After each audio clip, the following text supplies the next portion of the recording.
Hey everybody, Full Moon Cat here with another Carrion Fields tutorial. In this video I'm going to be talking about aliases.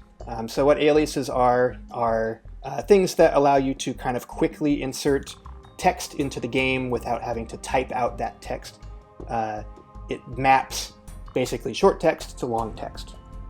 So let's look at my skill list here. As my assassin, level 1, I have this skill called wheel kick. So let's go ahead and copy that and look at the help file.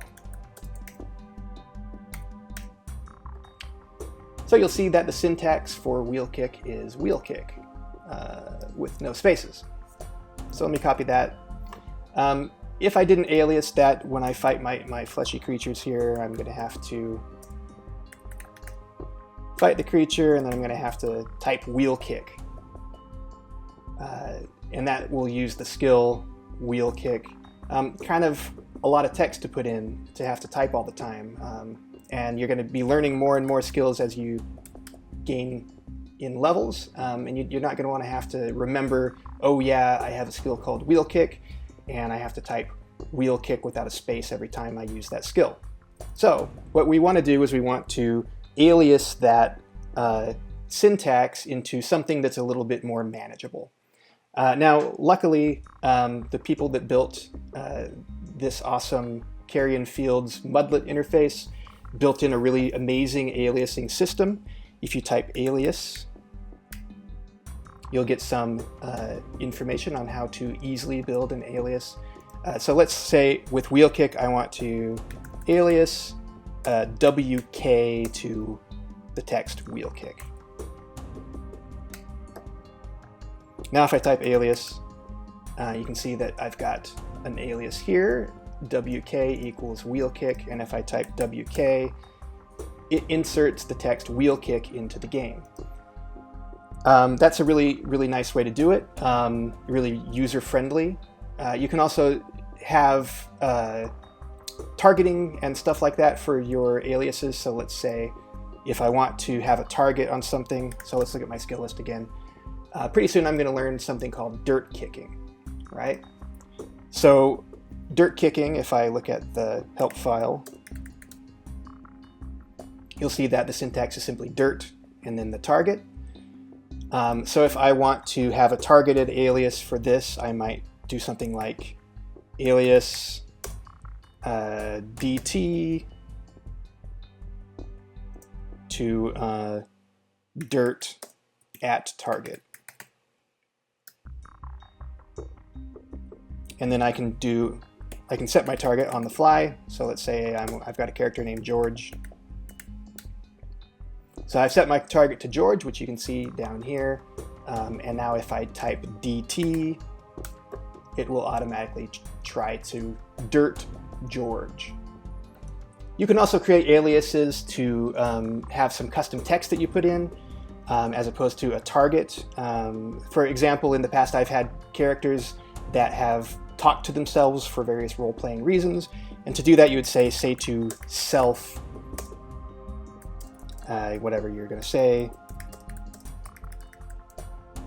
right? So instead of having to say to self, I might do alias ss say to self, and then a number sign which indicates whatever other text you're going to put into that line.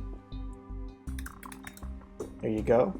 So now I've got SS. I can say SS, this is just me, right? So that is a really user-friendly way to create aliases.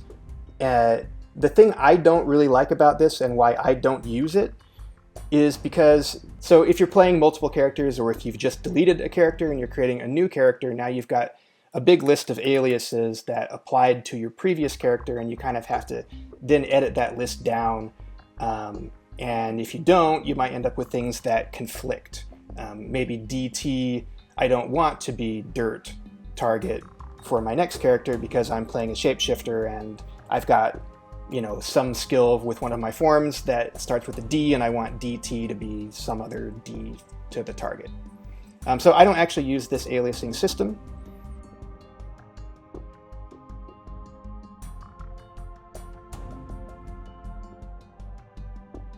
What I use, let me actually just clear these out really quick.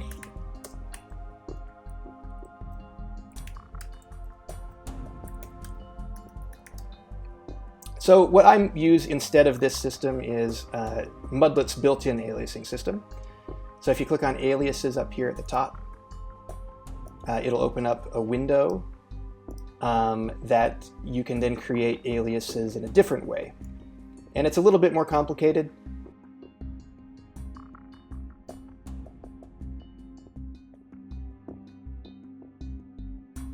But in my opinion, it's kind of worth the effort.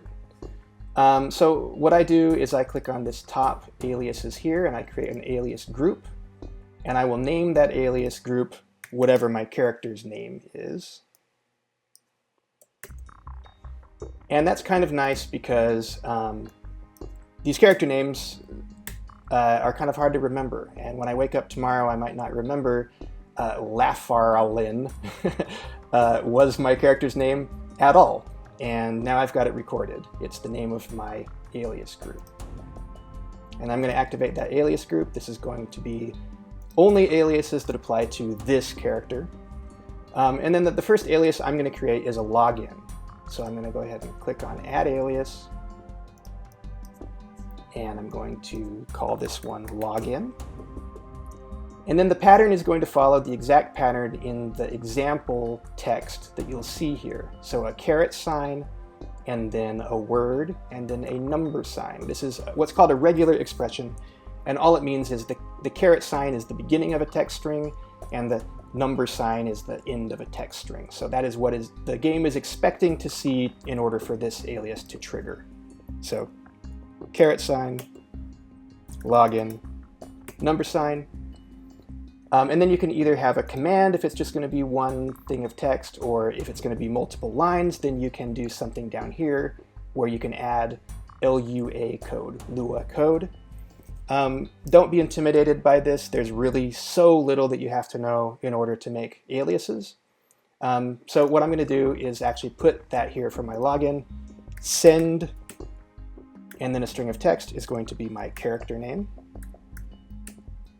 And then on the next line, I'm going to send again, and I'm going to insert my password. So what that's going to do is it's going to send the text to the game, followed by an enter. So the send command will actually hit the enter key for you too. It's going to send my character name, enter, and then it's going to send my password, enter. And that's going to make it really easy for me to now log in. Now, when I connect to the game, all I have to do is type the word login, and it's going to automatically log my character in with this information. And I also now don't have to remember what weird password I set or what strange character name I created.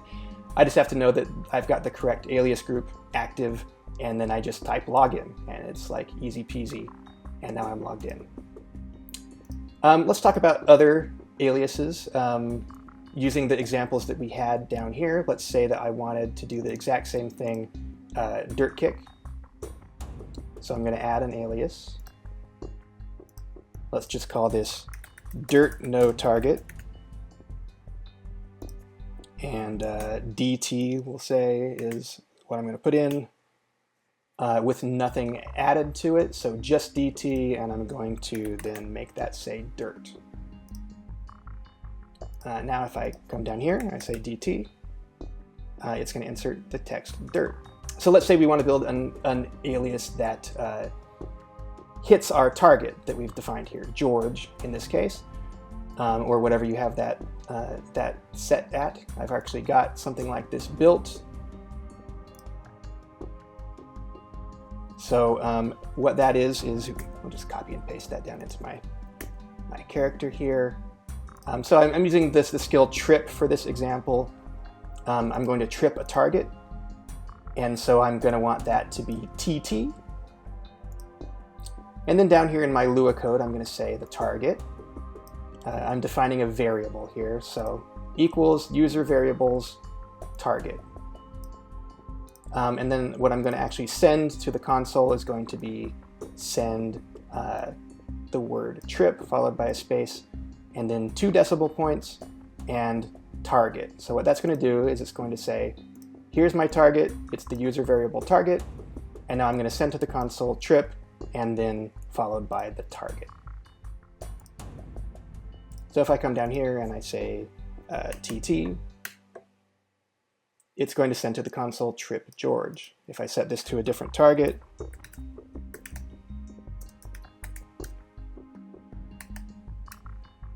now it's going to trip Mary. So that's easy. An easy way to integrate your targeting system in with your aliases. And let's finally do the thing where I'm talking to myself. So I actually have this up here as well. Copy this down into my character. So this is a little bit more complicated. What you do is you insert the pattern. It's going to be a caret sign followed by whatever you've designated, so in this case SS, and then a space, and then parentheses, decimal point, asterisk, parentheses, $sign.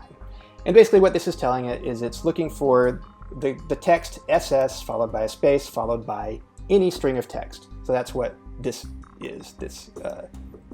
This portion of the regular expression is just any string of text. And really, folks, this is as complicated as this is ever going to get. Don't be intimidated by it. I'll have this in the video description. You can literally just copy and paste it so you don't have to remember it. And once you've made it once, you'll have it forever. So under your Lua code, you're going to be defining a variable. So in this case, it's going to be the matches on your regular expression, so the second thing that you type in. So it'll be just whatever is the second thing after SS, right? So SS itself is the first thing, whatever the second thing is number 2. And then you're going to be sending to the console, say, this actually should be 2, say to self followed by a space, and then whatever your variable was defined as here. So let's save that and give it a test.